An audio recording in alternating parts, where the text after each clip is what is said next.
सबक आमोज कहानी अपनों की पहचान। शहर की एक मसरूफ गली में बशीर साहब अपनी पुरानी मगर साफ सुथरी कार में घर की तरफ जा रहे थे। बशीर साहब एक परहेजगार और शरीफुल नफ्स इंसान थे जो हमेशा सबकी मदद के लिए तैयार रहते। अचानक मोड़ काटते हुए एक बेकाबू रिक्शावाला उनकी कार के अगले हिस्से से टकरा गया।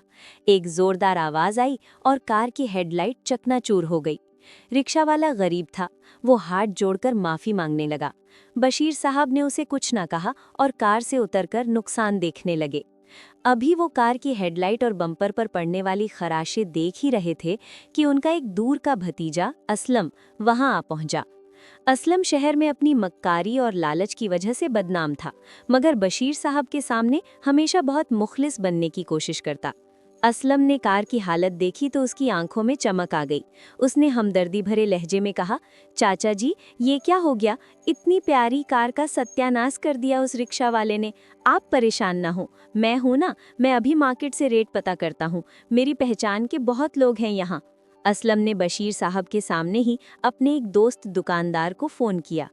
दुकानदार ने असलम को साफ बताया कि कार की नई हेडलाइट 8,000 रुपए की है, मगर असलम ने फ़ोन कान से लगाए रखा और अदाकारी करते हुए कहा, क्या इतनी महंगी? कुछ तो रियायत करो, मेरे चचा हैं। फ़ोन बंद करने के बाद असलम ने बशीर साहब की तरफ गमगीन चेहरा बनाकर देखा और बोला, चाचा जी, हालत बहुत ख़राब है। मार्केट में सामान मिल ही नहीं रहा। सिर्फ हेडलाइट ही 20,000 की मिल रही है और ये जो बम्पर का काम है ये कम से कम 5,000 लेगा। कुल मिलाकर 25,000 खर्चा आएगा, मगर आप फिक्र ना करें, मैं हूँ तो आपको कहीं जाने की ज़रूरत नहीं। बशीर साहब 25,000 का सुनकर हैरत में पड़ गए। उन्हें पता था कि हेडलाइट महंगी हो सकती है, मगर इतनी ज़्यादा? उन्हें असलम की बातों में खुलूस कम और लालच ज़्यादा नजर आने लगी। उन्होंने बहुत हिकमत अमली से काम लिया और कहा, असलम बेटा, मेरे पास अभी इतनी नकदी यानी कैश नहीं है।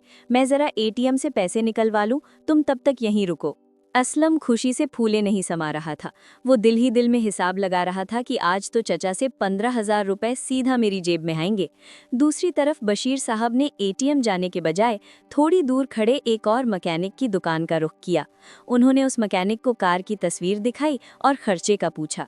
मैकेनिक ने बड़ी सादगी से जवाब दिया, बुजुर्गवार, हेडलाइट तो 8,000 की मिल जाएगी और बम्पर की डेंटिंग पेंटिंग का 1,500 खर्चा है।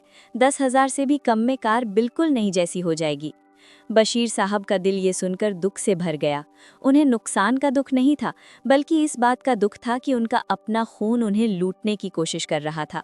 बशीर साहब वापस असलम के पास आए। असलम ने फौरन पूछा, चाचा जी, पैसे मिल गए? लाएं मैं हेडलाइट मंगवा लूं?